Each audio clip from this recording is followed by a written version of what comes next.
مگه کلاجوش چشه؟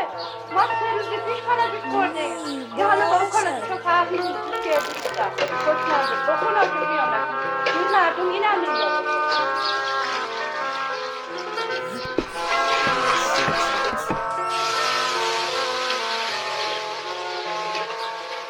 سلام بابا. سلام پسرم. چطوری علی؟ پشتی هم میگم تو ازدست کنم مشکنه راه که میرم خاموش کنم ازدست خوردم نونه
مادر من تاج سر من، مادر من بالا پر من، مادر من تو باور من، مادر من روح و تن من، مهربونم مادر، آروم جونم مادر، عشق تو توی دل و روی زبونم مادر، نازنینی مادر، زیباترینی مادر، روشنی بخش و چراغ خونمونی مادر.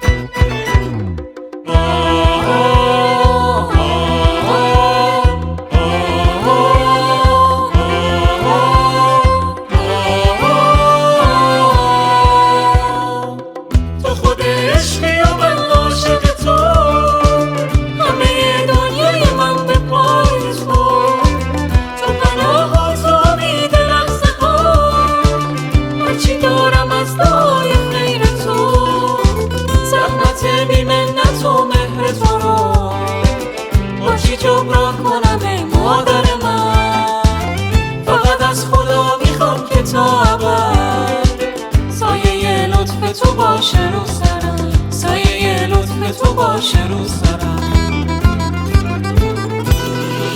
مهربونم آروم جونم، نازنینی زیباترینی،